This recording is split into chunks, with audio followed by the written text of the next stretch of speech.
Assalamualaikum my dear students. Today we discuss about development and aging. Chapter number 21 start कर रहे हैं हम inter का. ठीक है, ये हमारे पास development and ageing. First of all हमें पता होना चाहिए कि भाई डेवलपमेंट क्या है. तो मैंने यहाँ पर एक छोटा सा डेफिनेशन लिखा हुआ है आप लोगों के लिए.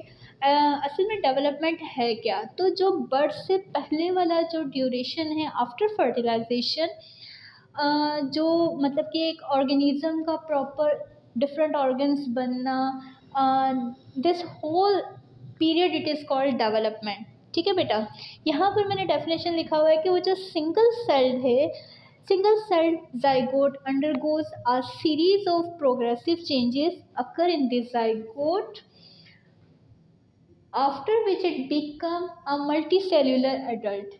तो कह रहे हैं कि एक जाइगोट, जो सिंगल सेल जाइगोट होता है, जो फर्टिलाइजेशन के बाद जो जाइगोट बनता है, इसके अंदर जो प्रोग्रेसिव चेंजेस आ रहे हैं, ठीक है, उस जाइगोट के अंदर कब तक, जब तक वो एक मल्टी सेल्यूलर एडल्ट ना बन जाए, तब तक उसके अंदर जो पीरियड है, this is called development. The study of development changes is called embryology as well as developmental biology. तो जो डेवलपमेंट वाला जो पीरियड होता है जिसमें डिफरेंट ऑर्गन स्ट्रक्चर बॉडी का जो प्रॉपर बन रहा है, इस टाइम को हम कहते हैं, इस स्टडी को हम कहते हैं एम्ब्रियोलॉजी, या हम इसको डेवलपमेंटल बायोलॉजी कहते हैं. ओके बच्चों, अक्सर स्टूडेंट कहते हैं here is no difference between growth and development. तो बेटा जो डेवलपमेंट है ना, वो क्या होता है कि हमारे पास बर्थ से पहले डन हो जाता है. आफ्टर बर्थ जो प्रोसेस स्टार्ट होता है, this is called growth. Okay, तो what is growth? A permanent irreversible increase in size, weight, shape and structure. तो जो ग्रोथ होता है ना, इसमें क्या होता है कि साइज़, शेप, स्ट्रक्चर, वेट, ये क्या हो रहे हैं कि ये इंक्रीज़ हो रहे हैं. ठीक है, तो इस प्रोसेस को हम ग्रोथ कहते हैं. Permanent irreversible increase. अब भाई इरिवर्सिबल क्यों बोला? बताया कि हमारी बॉडी के अंदर जब चेंजेस स्टार्ट हो रही हैं, यानी कि साइज़ इंक्रीज़ हो रहा है. ठीक है, अब कुछ स्टूडेंट्स ऐसे भी हैं, वो कहते हैं कि अगर हम एग्जांपल ले लें, वेट, हमारा वेट इंक्रीज़ हो रहा है, तो ठीक है ये ग्रोथ में आ गया, लेकिन हम उसको रिड्यूस भी तो कर सकते हैं ना. तो यहाँ पे मैं आपका एक पॉइंट क्लियर करती चलूँ कि जब हमारी बर्थ होती है, एक न्यू बॉर्न बेबी की जब बर्थ होती है, तो नॉर्मल जो वेट है उसका वो 2.5 kg होता है ना. तो हम कितनी भी कोशिश कर लें, हम वापस उसी वेट पे नहीं आ सकते. हम नो डाउट हम अपनी बॉडी का वेट रिड्यूस कर सकते हैं, बट हम उसी पॉइंट पे, उसी वेट पे दोबारा नहीं आ सकते. इसीलिए इसको इरिवर्सिबल चेंज कहा है कि हम जो भी चाहें मतलब वैसे वापस नहीं हो सकते. ठीक है, हमारी साइज़ इंक्रीज़ हो रहा है, हमारी हाइट इंक्रीज़ हो रही है, हम हमारा स्ट्रक्चर जो है वो डिफरेंट, मतलब कि स्ट्रक्चर के अंदर फॉर्मेशन डन हो रही है. तो this is called growth. Okay, now this is called development, this is called growth. Hope क्या आप लोगों का ये टॉपिक क्लियर हुआ होगा कि ग्रोथ और डेवलपमेंट में डिफरेंस क्या है. Right now, fertilisation and its site. Okay, तो फर्टिलाइजेशन क्या है कि अभी मैंने जो आप लोगों को बताया कि डेवलपमेंट क्या है कि एक जो जाइगोट होता है, सिंगल सेल्ड होता है, डायप्लॉइड सेल होता है, इसके अंदर जो भी चेंजेस आ रही हैं, ठीक है, जो भी तब्दीलियां आ रही हैं, उसको हमने क्या कहा है, उसको हमने डेवलपमेंट कहा. कब तक हमने कहा कि डेवलपमेंट डन होगा? जब तक एक मल्टी सेल्यूलर एडल्ट नहीं बन जाता. अब ये जाइगोट कैसे बना, जाइगोट कहाँ से आया, कैसे बना? तो भाई इसके लिए हम डन करते हैं कि फर्टिलाइजेशन अकर होती है. Now what is fertilisation? Fusion of sperm and egg. हमारे पास दो गैमेट्स होते हैं, male gamete and female gamete. ठीक है बेटा, मेल गैमेट को हम स्पर्म कहते हैं, फीमेल गैमेट को हम एग कहते हैं. आपको पता है कि ये दोनों जो है जब फ्यूज़ होते हैं, तो इस प्रोसेस को हम फर्टिलाइजेशन कहते हैं, fusion of sperm and egg. अच्छा भाई, इसकी साइट कहाँ है, कौन सी जगह पर ये जो है फर्टिलाइजेशन अकर होगा? तो इसके लिए जो होता है ओविडक्ट, या इसको फैलोपियन ट्यूब भी कहा जाता है, यहाँ पर ये फर्टिलाइजेशन डन होता है. फैलोपियन ट्यूब और ओविडक्ट कहाँ है? तो आप देख सकते हैं कि ये जो है ह्यूमन फीमेल की बॉडी के अंदर एक स्ट्रक्चर प्रेजेंट होता है, this is called uterus. Okay, आप देख सकते हैं कि यहाँ पर ये यूट्रस है, यहाँ पर ये ओवरीज डन होती हैं और इस तरह का एक स्ट्रक्चर है जिसको हमने क्या कहा है, यूट्रस कहा है। ये ओवरीज है, पेयर की फॉर्म में ओवरीज प्रेजेंट होती हैं, ठीक है। ये ओवरीज जो है यहाँ से अराइज होता है एग। भाई यहाँ पर एक स्ट्रक्चर प्रेजेंट होता है जिसको हम ग्राफिन फॉलिकल कहते हैं, वो रिस्पॉन्सिबल होता है एग को मैच्योर करवाने के लिए। अच्छा भाई, स्टार्टिंग में एग नहीं बनता, पहले प्राइमरी oocyte बनता है, देन सेकेंडरी oocyte, फिर जाकर एग वाली फॉर्मेशन डन होती है। तो यहाँ पर क्या होगा, प्राइमरी oocyte जो है वो डन हो जाता है, उसके अंदर म्योसिस होता है, देन वो सेकेंडरी oocyte बनता है और सेकेंडरी oocyte आ जाता है यहाँ पर। इस ट्यूब को हमने कहा है फैलोपियन ट्यूब। फैलोपियन ट्यूब कह लें आप इसको, या सेकेंड नाम है इसका ओविडक्ट। ये वो ट्यूब है, ये वो जगह है जहाँ पर क्या होगा, स्पर्म और एग यहाँ पर फ्यूज़ होंगे।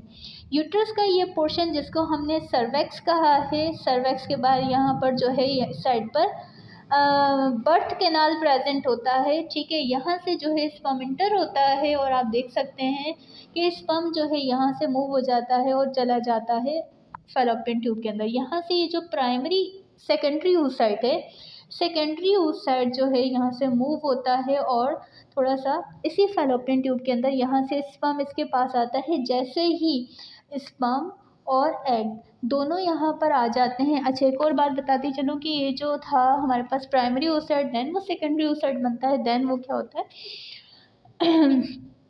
उसके बाद जो है ये एग बनता है, ठीक है। अब जैसे ही यहाँ पर स्पर्म इसके पास आ रहा है तो स्पर्म के पास भी हाफ नंबर ऑफ क्रोमोसोम्स हैं, यानी स्पर्म भी क्या है, हैप्लॉइड है, और एग भी हैप्लॉइड होता है, ठीक है।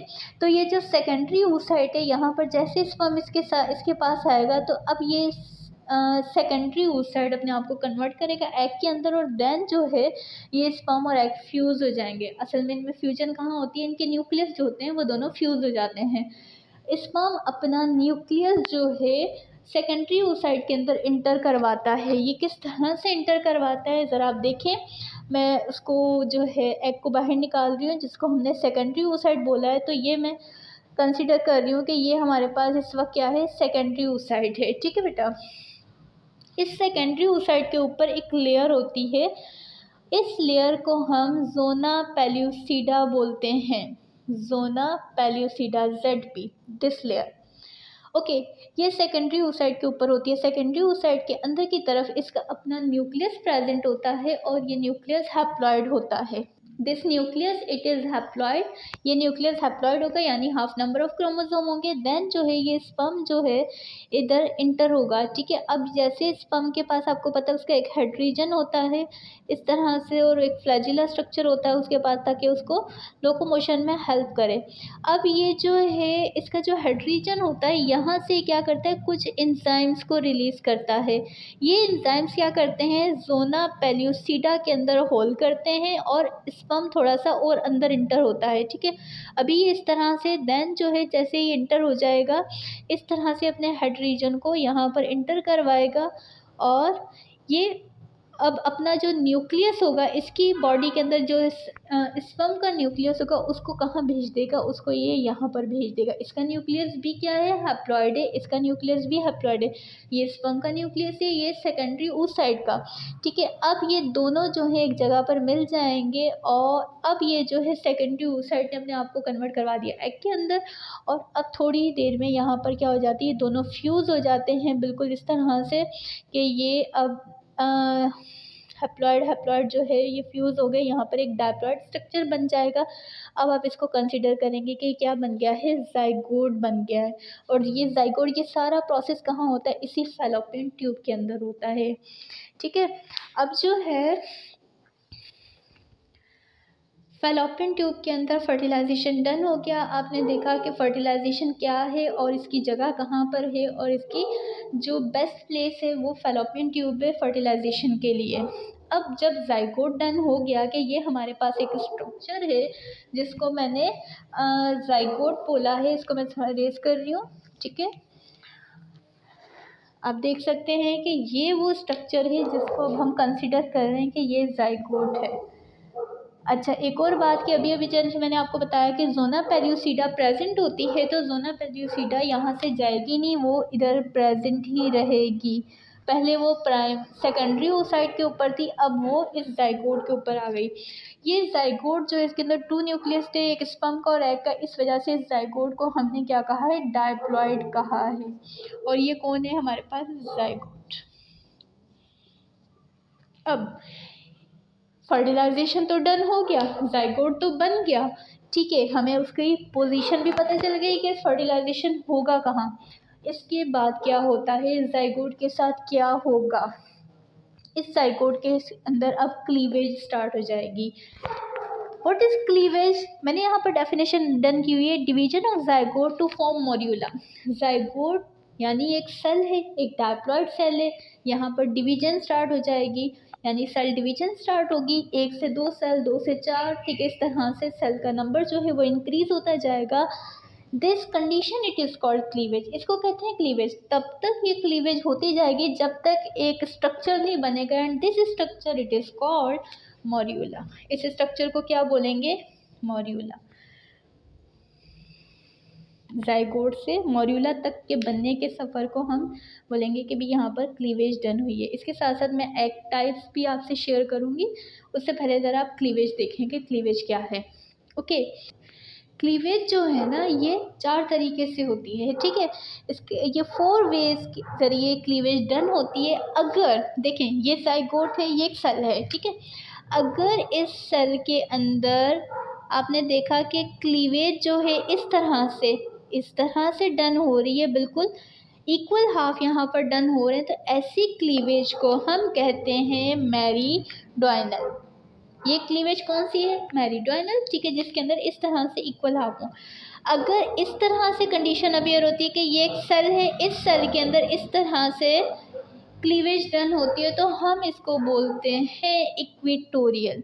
ऐसी क्लीवेज को इक्वेटोरियल बोलते हैं। और अगर क्लीवेज इस साइड से, यहाँ से आप देख रहे हैं इस साइड से, या क्लीवेज इस साइड से हो, तो हम इसको बोलेंगे कि कौन सी क्लीवेज है, इसको हम वर्टिकल बोलेंगे।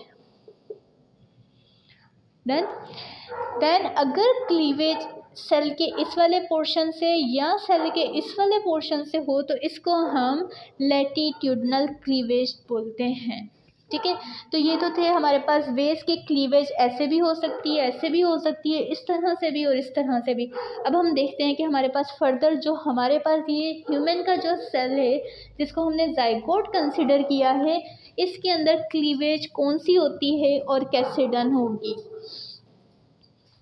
ओके, यहाँ पर एक चीज़ आपको बताती चलूँ कि यहाँ पर जो क्लीवेज हो रही है वो उसके वेज बाद में देखते हैं। पहले आप ये देखें कि क्लीवेज जो होती है ये 2 टाइप्स की होती है, या तो हम इसको होलोब्लास्टिक क्लीवेज कहते हैं या मीरोब्लास्टिक क्लीवेज कहते हैं।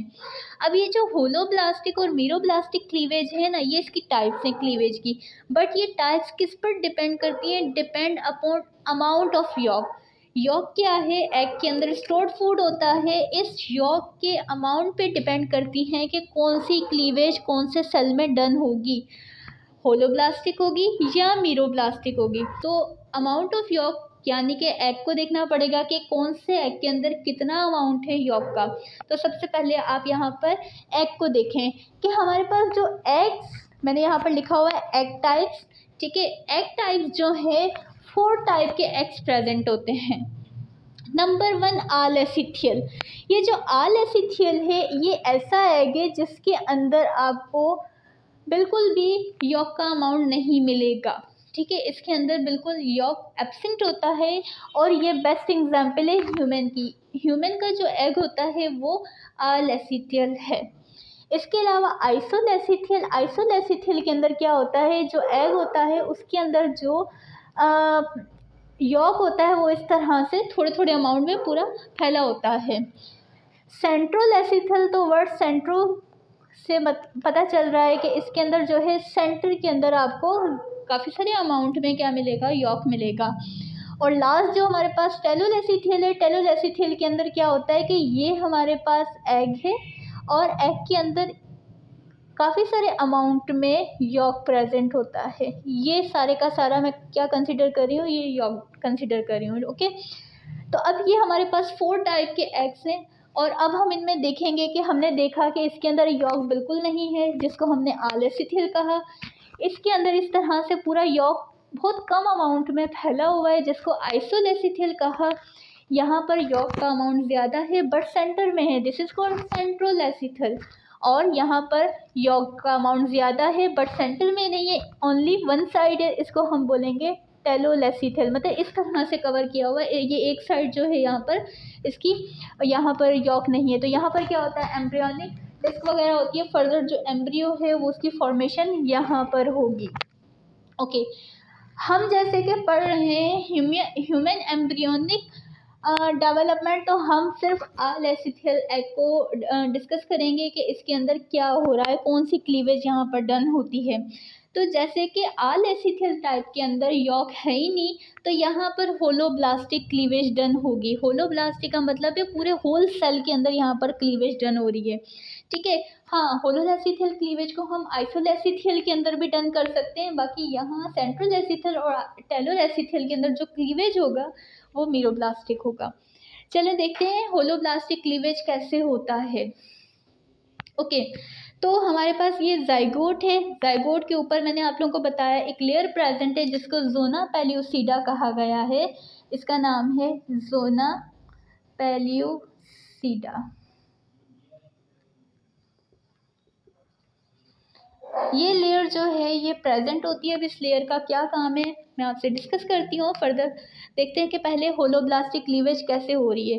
तो ये एक जाइगोट है, एक सिंगल सेल है। अब इस सेल के अंदर क्या होगा, सबसे पहले जो क्लीवेज डन होगी वो इस तरह से होगी कि ये सेल इस तरह से इसके इक्वल हाफ होंगे। ठीक है, तो ये जो इस तरह से इसकी इक्वल हाफ होता है, यानी फर्स्ट जो क्लीवेज हो रही है, जो सेल डिवाइड हो रहा है, दिस इज कॉल्ड मेरिडोनल क्लीवेज। इसके अंदर मेरिडोनल क्लीवेज होगी। सेकंड क्लीवेज, तो ये क्या हो जाएगा, एक सेल से दो सेल बन जाएंगे। बट अब देखें, पहले ये एक ही सेल था, जाइगोट था, उतना ही डिस्टेंस था। अब दो सेल बन गए हैं, साइज इंक्रीज नहीं हुआ। वजह क्या है, ये जोना पेल्यूसिडा ये एक ऐसी लेयर है जो इसको एक्सपेंड नहीं होने दे रही, सेल्स को इंक्रीज नहीं होने दे रही, सेल का उनको स्पेस ही नहीं दे रही कि वो सेल जो है अपने आप को इंक्रीज कर सके ना।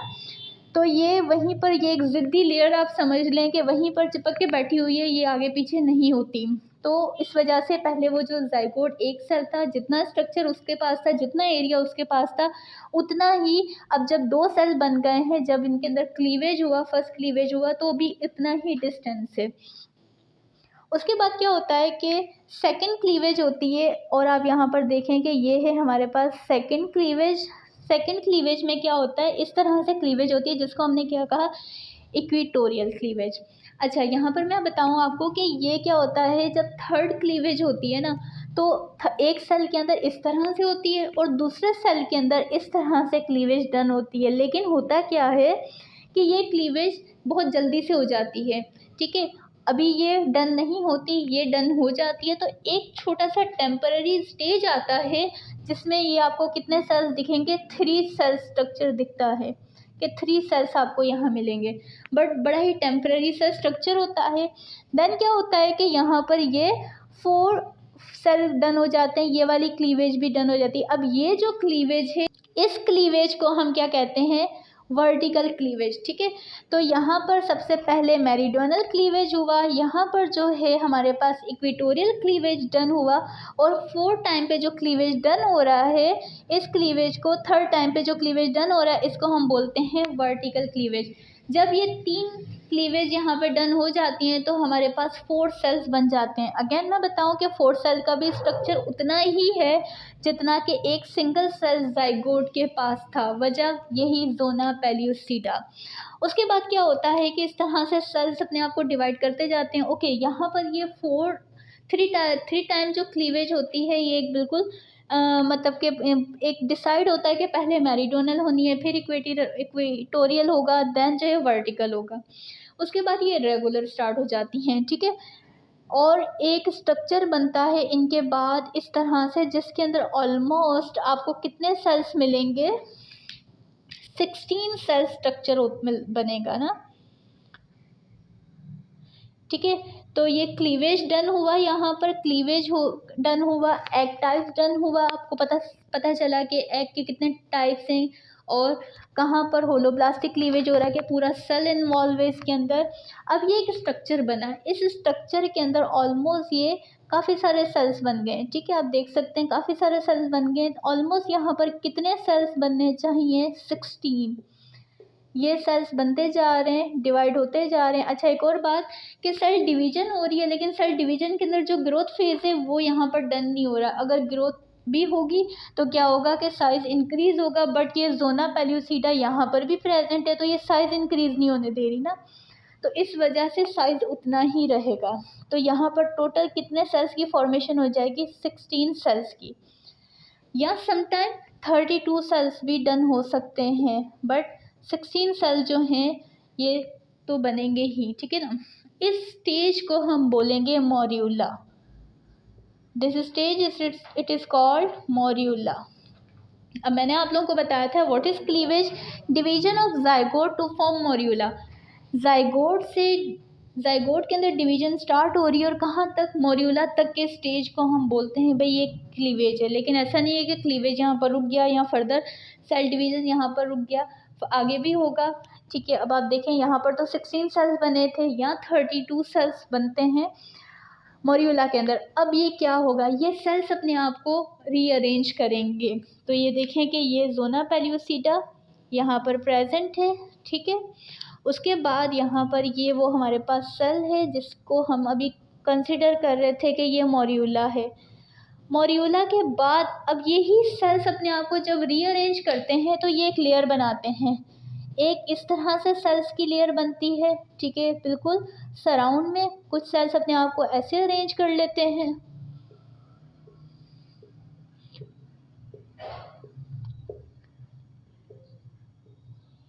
ये सेल्स ने अपने आप को इस तरह से अरेंज कर लिया और ये वही सेल्स हैं जो कि यहाँ पर ये 16 सेल्स मिलकर बने हुए हैं।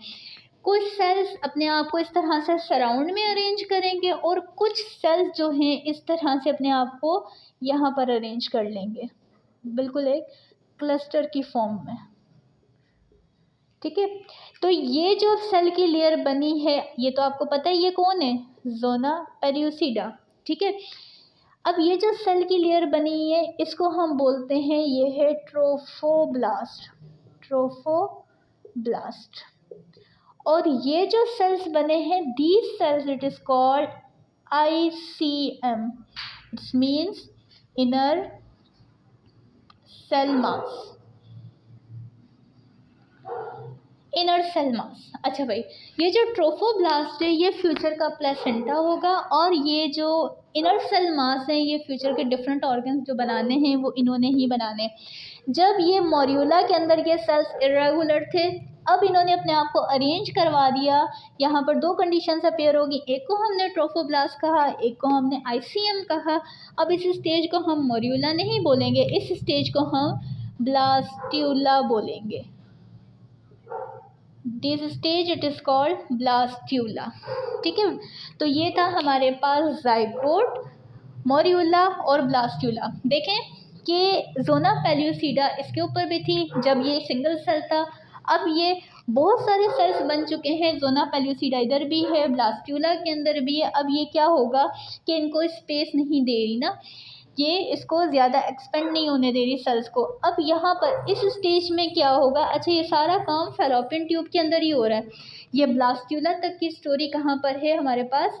ये फैलोपियन ट्यूब यानी जिसको हमने ओविडक्ट बोला था उसी के अंदर डन हो रही है। अब यहाँ पर ये जो ट्रोफोब्लास्ट के सेल्स हैं ये क्या करते हैं? कुछ एंजाइम्स रिलीज़ करवाते हैं, उनको लाइटिक एंजाइम्स कहते हैं। ये एंजाइम्स जैसे ही रिलीज़ होते हैं तो ये क्या करते हैं? यहाँ पर ये जो जोना है इसके अंदर होल कर देते हैं। ठीक है, ये यहाँ पर जोना के अंदर एक होल हो जाता है, आप देख सकते हैं इस तरह से।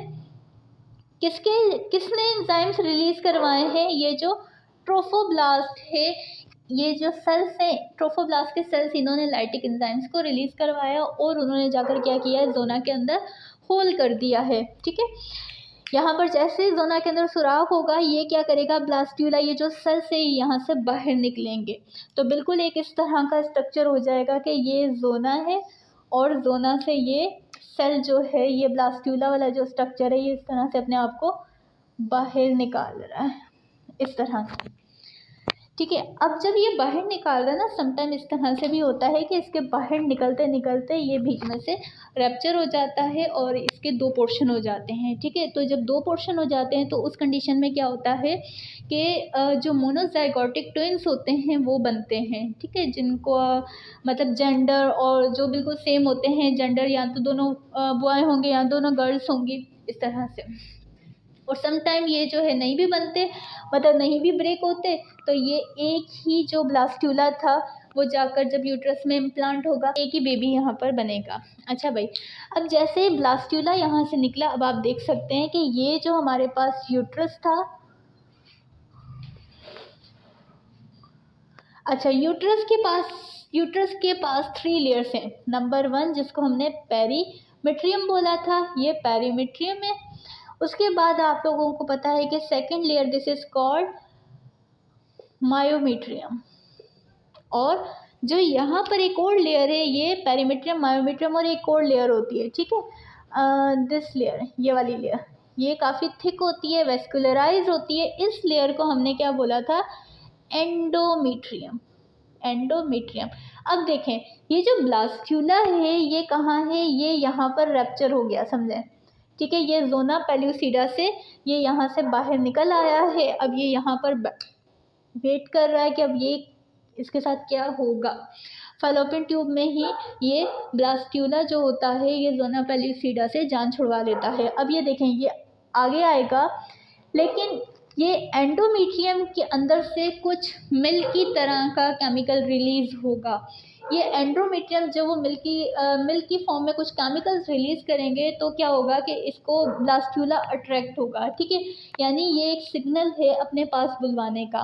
तो ये एंडोमेट्रियम क्या करेगी? यहाँ से कुछ सिक्रिएशन डन करेगी, जिस सिक्रिएशन जो कि एक सिग्नल होगा जिस वजह से ब्लास्टूला इनके पास आएगा।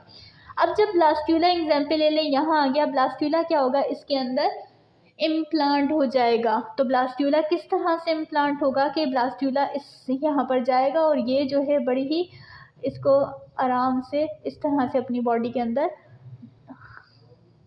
पुट कर लेंगी ना, यहाँ पर ये आ जाएगा। अब आप देखें कि वो जो ब्लास्टूला था वो यहाँ आ चुका है। कहाँ पर? यूट्रस की लेयर है जिसको एंडोमेट्रियम कहा है, इसके अंदर ब्लास्टूला ने अपने आप को इम्प्लांट करवा लिया है। अब ब्लास्टूला के साथ क्या होगा? अब नेक्स्ट स्टेज जो है वो हमारे पास है गैस्ट्रूला। ठीक है, अब गैस्ट्रूला बनेगा, तो हम देखते हैं कि गैस्ट्रूला के साथ क्या होता है। होप क्या आप लोगों को ये क्लियर हुआ होगा, समझ आया होगा कि भाई कहाँ पर क्या हो रहा है। ओके, नेक्स्ट है, अब यहाँ पर एंडोमेट्रियम के अंदर ही इस ब्लास्टूला के अंदर क्या होगा? तो भाई ये हमारे पास वो ब्लास्टूला था। ब्लास्टूला के, अब मैंने थोड़ा सा इसको बड़ा कर दिया क्योंकि मैं सेल्स को अरेंज करूँगी। ठीक है, अब यहाँ पर ब्लास्टूला के पास आपको पता है कि ये एक पूरी सेल्स की लेयर है जिसको आपने क्या कंसीडर किया है? ट्रोफोब्लास्ट ही कंसीडर किया है। ठीक है, ये सेल्स बनाना थोड़े से मुश्किल है।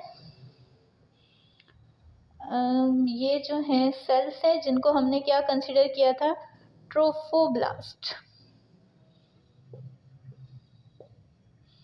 अच्छा भाई, ये जो ट्रोफोब्लास्ट है ना, ये तो इसी तरह से फ़िलहाल रहेंगे, बट ये जो इनर सेल मास हैं ये अपने आप को अब अरेंज करवा लेंगे। ठीक है, ये अपने आप को जब अरेंज करवाएंगे, पहले तो वो इस तरह से क्लस्टर के फॉर्म में थे, रेगुलर फॉर्म में थे, अब ये यहाँ पर क्या करेंगे? ये 2 लेयर्स बन जाएंगी यहाँ पर इन्हीं सेल्स की। ठीक है, तो आपके सामने ये 2 लेयर्स आ गई। जब ये सेल्स अपने आप को इस तरह से अरेंज करवाएंगे, अब हम इसको ब्लास्टूला नहीं बोलेंगे। अब इम्प्लांट होने के बाद इसके अंदर ये जो चेंजिंग्स आई हैं, अब हम इसको गैस्ट्रूला बोलेंगे।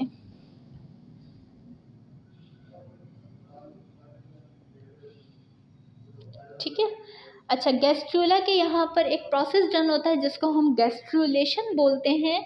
तो आपको पता होना चाहिए कि व्हाट इज़ गैस्ट्रूलेशन। गैस्ट्रूलेशन क्या है? It's means formation of 3 germ layers. यहाँ पर गैस्ट्रूलेशन के अंदर क्या होता है? फॉर्मेशन होती है। किस चीज़ की फॉर्मेशन होगी? फॉर्मेशन ऑफ 3 जर्म लेयर्स, यानी कि 3 लेयर्स बनती हैं, 3 जर्म लेयर्स, जिनको हम जर्म लेयर्स बोलते हैं। What is the function of these germ layers? ये 3 जर्म लेयर्स जब एक बेबी के अंदर बन जाती हैं, यानी कि एक और जो एम्ब्रियोनिक स्टेज पे एक बेबी था, एक फिटस था, बेबी तो नहीं बोलेंगे, फिटस बोलेंगे, वो फिटस जो है उसके अंदर जब 3 जर्म लेयर्स बन जाती हैं, तब उस फिटस के अंदर वो ये 3 जर्म लेयर्स रिस्पॉन्सिबल होती हैं डिफरेंट ऑर्गन्स बनाने के लिए। अच्छा, एक और बात कि फिटस और एम्ब्रियो में डिफरेंस क्या है? तो अक्सर स्टूडेंट बोलते हैं देयर इज़ नो डिफरेंस। यहाँ पर डिफरेंस ये है कि जो एम्ब्रियो होता है उसके अंदर क्लीवेज वगैरह हो गया, ठीक है, 2 मंथ्स तक वो एम्ब्रियो है, 2 मंथ्स के बाद उसके अंदर ऑर्गन्स बनना स्टार्ट हो जाते हैं ना, तो अब हम उसको एम्ब्रियो नहीं बोलेंगे, अब हम उसको फिटस कंसिडर करेंगे। और एक और बात कि जो जाइगोट है, इस जाइगोट के अंदर ये जो फर्स्ट क्लीवेज स्टार्ट हुई थी, जिसको मेरिडोनल क्लीवेज कहते हैं, ये जाइगोट के अंदर कितने टाइम बाद क्लीवेज स्टार्ट हो जाती है? तो ऑलमोस्ट 30 आवर्स के बाद जो है इसके अंदर क्या होगा, आपको क्लीवेज स्टार्ट होती नज़र आएगी, फर्स्ट क्लीवेज। ओके, वापस आते हैं। तो गैस्ट्रुलेशन यानी कि फॉर्मेशन ऑफ 3 जर्म लेयर्स। इन जर्म लेयर्स के नेम्स क्या हैं? तो number 1 ectoderm, number 2 mesoderm and number 3 endoderm. तो बेटा इन 3 जर्म लेयर्स का ही सारा मतलब कि इनका ही रोल है। ये लेयर्स बन गई, अब डिफरेंट ऑर्गन्स बनाने के पीछे इन्हीं जर्म लेयर्स का जो है हाथ है, ठीक है। ये काम कहाँ होगा? ये गैस्ट्रूला वाले स्टेज में ही होगा, गैस्ट्रुलेशन, ठीक है। अब देखें गैस्ट्रूला के अंदर ये 2 लेयर्स बन गई, ये 2 लेयर्स कैसे बनी है भाई, ये कहाँ से आई? पीछे हमने आईसीएम देखे थे, इनर सेल मास देखे थे, उन्होंने ये आगे आकर क्या कर लिया, अपने आप को अरेंज करवा लिया और ये सेल्स इस तरह से अरेंज हो गए। अब हम इनको बोलते हैं, ये इन दोनों सेल्स की लेयर्स को मिलाकर एक नाम देते हैं, this is called embryonic disc. Embryonic disc, ठीक है। एम्ब्रियोनिक डिस्क जैसे कि आपको पता है कि 2 तरह के सेल्स से मिलकर बनी हुई है। तो ऊपर वाले सेल्स को हम नाम देते हैं एपिब्लास्ट और नीचे वाले सेल्स को हम नाम देते हैं हाइपोब्लास्ट, ठीक है। यहाँ तक समझ आया? अब यहाँ पर क्या होगा, ये एपिब्लास्ट के सेल्स अपने आप को डिवाइड करते हैं और इस तरह से एक स्ट्रक्चर बना लेते हैं, ठीक है। यहाँ दरमियान में ये सारे के सारे इस तरह से सेल अपने आप को अरेंज करते हैं। जब ये सेल्स अपने आप को इस तरह से अरेंज करते हैं तो ये मिड में एक कैविटी बन गई। This cavity it is called amniotic cavity. इसको आप क्या बोलोगे? एमनियोटिक कैविटी बोलेंगे। और यहाँ पर ये जो एक फ्लूइड आ जाएगा, ठीक है, इसको हम एमनियोटिक फ्लूइड बोलते हैं। इसी तरह से ये जो हाइपोब्लास्ट के सेल्स हैं, ये अपने आप को डिवाइड करते हुए इस तरह से एक स्ट्रक्चर बना लेते हैं, ठीक है। ये सेल्स हैं सारे, इन्होंने अपने आप को जब डिवाइड किया तो इस तरह से स्ट्रक्चर डन हो गया। ये स्ट्रक्चर जो है ये फ्यूचर का यॉर्क सैक होगा। अच्छा, एक और बात बताती चलूँ कि जो यॉर्क सैक है, यानी कि जो यहाँ पर यॉर्क बनेगा, ठीक है, स्टोर्ड फूड बनेगा, ये हम पढ़ रहे हैं आलेसिथियल एग। आलेसिथियल एग के अंदर ये, यानी कि ह्यूमन फीमेल के एग के अंदर ये यॉर्क सैक नहीं बनेगा, क्योंकि यहाँ पर यॉर्क की नीड नहीं है। वजह क्यों नीड नहीं है? क्योंकि जो ह्यूमन फीमेल का जो एम्ब्रियो है या ये जो पूरा स्ट्रक्चर डन हो रहा है, ठीक है, वो जो जाइगोट था, फर्दर एम्ब्रियो, देन फीटस, वो फीटस को जो फूड चाहिए होता है ना, वो प्लेसेंटा के ज़रिए उसकी मदर से मिलता है। अदर ऑर्गेनिजम्स के अंदर क्या होता है कि उनको फूड, वो जो उनका एम्ब्रियो होता है, वो फूड कहाँ से लेते हैं? इस यॉर्क से लेते हैं, ठीक है। तो इसीलिए ह्यूमन के अंदर ये यॉर्क की नीड नहीं होती। तो ये यॉर्क सैक जो है ये ह्यूमन के अंदर नहीं बनेगा, ये खाली रहेगा, ठीक है। But other type of eggs के अंदर ये क्या होगा, ये यॉर्क सैक बनेगा। यहाँ तक समझ आया? अब यहाँ के बाद क्या होगा, तो हम यहाँ से थोड़ा सा रेस करते हैं। अब आप देखें कि ये जो एपिब्लास्ट सेल की जो लेयर है, ये क्या करेगी, ये देखें, ये हमारे पास एपिब्लास्ट के सेल्स हैं, ठीक है। और नीचे जो है मैं इसी तरह से बना रही हूँ, ये बिल्कुल नीचे कौन थे, ये हाइपोब्लास्ट के सेल्स हैं, ठीक है। अब ये जो एपिब्लास्ट के सेल्स हैं ना, आप देखें कि क्या करते हैं, ये नीचे कर लेते हैं थोड़ा सा ना इसको। ये देखें, ये हमारे पास एक स्ट्रक्चर है, ठीक है। ये स्ट्रक्चर थोड़ा सा मैंने इसको जूम कर इस तरह से इसको बाहर निकाल दिया है। अब देखें कि ये जो है हमारे पास एपिब्लास्ट के सेल्स थे, डन। ये पूरे के पूरे एपिब्लास्ट के सेल्स थे, और नीचे मैंने आप लोगों को बताया था ये हाइपोब्लास्ट के सेल्स हैं, ठीक है। इनको थोड़ा और नज़दीक कर लेते हैं, ये हाइपोब्लास्ट के सेल्स हैं।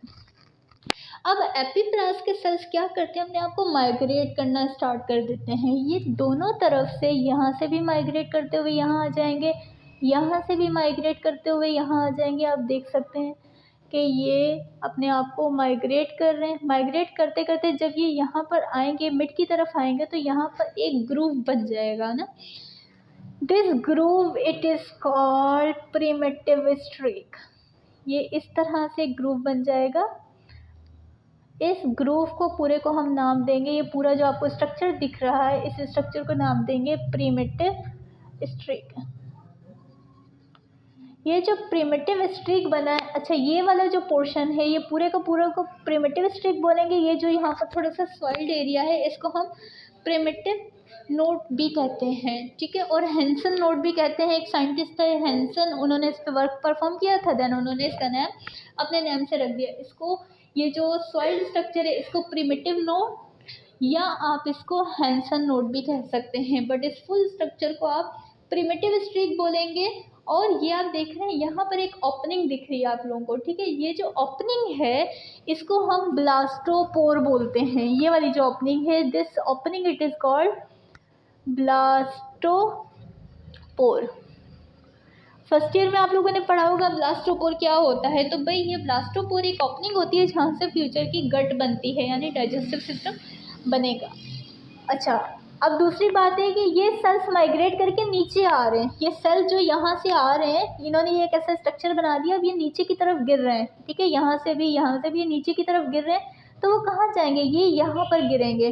तो ये क्या करते हैं, ये सेल्स आकर क्या करते हैं, इस एपिब्लास्ट नहीं हाइपोब्लास्ट को यहाँ से पुश करते हैं, इसको धक्का देते हैं, और ये हाइपोब्लास्ट थोड़ी सी ये नीचे हो जाती है, ठीक है। ये हाइपोब्लास्ट वाली लेयर है जो कि थोड़ी सी पुश होकर नीचे आ गई, और यहाँ पर ये सेल्स बन रहे हैं। इन सेल्स को आप क्या बोलोगे कि ये जमा हो रहे हैं, ये वाले, ये जो एपिब्लास्ट के सेल्स हैं यहाँ पर आ रहे हैं। यहाँ पर ये एपिब्लास्ट के सेल्स आकर एक स्ट्रक्चर डन करते हैं। इस स्ट्रक्चर को आप बोलेंगे नोटोकोड, ठीक है। इस स्ट्रक्चर को हम क्या बोलेंगे, नोटोकोड। ये नोटोकोड एक ट्यूब जैसा स्ट्रक्चर है, नोटोकोड। ये जो नोटोकोड है ना, एक इस तरह से एक ट्यूब की तरह का स्ट्रक्चर बनता है। अगर आप देखें तो प्रॉपर ये इस तरह से अगर आप निकाल कर देखेंगे तो आपको ऐसी एक ट्यूब मिलेगी जिसको हमने नोटोकोड कहा। बट यहाँ पर ये जैसे मैंने मार्कर रखा हुआ है ना, आपको ये वाला पोर्शन दिखाई दे रहा है, अदरवाइज़ ये इस तरह से है, ठीक है। लेकिन यहाँ पर ये ऐसे शो होगी। तो ये सेल्स क्या करेंगे, ये इस तरह से माइग्रेट होंगे और नीचे आकर एक ट्यूब लाइक स्ट्रक्चर बना देंगे। This tube it is called notochord. अच्छा भाई, ये नोटोकोड का क्या काम है, क्या करेगी, तो फ्यूचर का ये जो वर्टिब्रल कॉलम है ना, ये कहाँ से बनेगा, ये नोटोकोड से बनेगा। हमारे पास भी जब हम एम्ब्रियोनिक स्टेज में थे, हमारे पास भी नोटोकोड प्रेजेंट था, लेकिन वो क्या हुआ, वो रिप्लेस हुआ, उसकी जगह क्या आ गया, वर्टिब्रल कॉलम आ गया। काफ़ी सारे ऑर्गेनिजम्स के अंदर क्या होता है कि ना, ये नोटोकोड ही रहती है, लेकिन कुछ के अंदर ये चेंज हो जाती है, स्ट्रक्चर चेंज कर लेती है। ओके, अब यहाँ पर ये सेल्स आते जा रहे हैं, काफ़ी सारे सेल्स, ये नोटोकोड बन गया। नोटोकोड के बाद ये सेल्स यहाँ पर अभी भी आ रहे हैं, ठीक है। तो ये सेल्स अपने आप को यहाँ पर अरेंज कर रहे हैं। अब हम इस लेयर को, ये जो सेल्स यहाँ जमा हो गए हैं, ये कहाँ से आए तो एपिब्लास्ट से, ठीक है, एपिब्लास्ट से। बट यहाँ पर एक लेयर सेल की बन गई है। अब हम इस लेयर को बोलेंगे मेसोड्रम। और ये जो है, अब ये जो सेल्स हैं जो कि एपिब्लास्ट के थे, इन्होंने आकर मेसोड्रम बना दी। बाकी ये जो सेल्स हैं, अब यहाँ पर ये जो सेल्स की लेयर बनी हुई है इसको हम बोलेंगे, ये कौन है, दिस लेयर। यहाँ पर जो सेल्स की एक लेयर बनी हुई है इसको हम बोलेंगे एक्टोड्रम। यानी कि मेसोड्रम और एक्टोड्रम को बनाने के पीछे किसका हाथ है, एपीब्लास्ट का। इस एपीब्लास्ट से एक्टोड्रम भी बनेगी और इससे मेसोड्रम भी बनेगी। ठीक है। अब ये जो नीचे हाइपोब्लास्ट था ये रिस्पॉन्सिबल है फॉर इसको बनाने के पीछे हाइपोब्लास्ट किसको बनाएगी, ये रिस्पॉन्सिबल है एंडोड्रम बनाने के लिए, एंडोड्रम। तो आप देख सकते हैं यहाँ पर 3 जर्म लेयर्स डन हो गई हैं। एपीब्लास्ट ने एक्टोड्रम बना दिया, मेसोड्रम बना दिया और 3rd नंबर पे हाइपोब्लास्ट ने एंडोड्रम बना दिया। ये 3 इस तरह से लेयर्स होती हैं। मिड वाली लेयर यानी मेसोड्रम, जहाँ पर आपको नोटोकोट बनी हुई दिखाई देगी। ऊपर वाली जो लेयर है वो आप कंसीडर करेंगे वो एक्टोड्रम है, और नीचे वाली ये जो लेयर है आप इसको कंसीडर करेंगे, अब ये क्या बन गई है हमारे पास, ये एंडोड्रम बन गई है। तो भाई ये तो था हमारे पास गैस्ट्रुलेशन। ठीक है, यहाँ पर 3 जर्म लेयर्स बन चुकी हैं हमारे पास। नेक्स्ट टॉपिक है हमारा न्यूरोलेशन। अब हम उसको देखते हैं कि फर्दर यहाँ पे इसके अंदर क्या चेंजिंग्स आएंगे जो कि न्यूरोलेशन बनेगा। ये काम कहाँ हो रहा है, ये एंडोमेट्रियम, यूट्रस की लेयर जो है एंडोमेट्रियम है वहीं पर हो रहा है, और फर्दर उसके अंदर अब जो है न्यूरोलेशन का प्रोसेस भी डन होगा। ठीक है, तो यहीं से कंटिन्यू करेंगे नेक्स्ट हम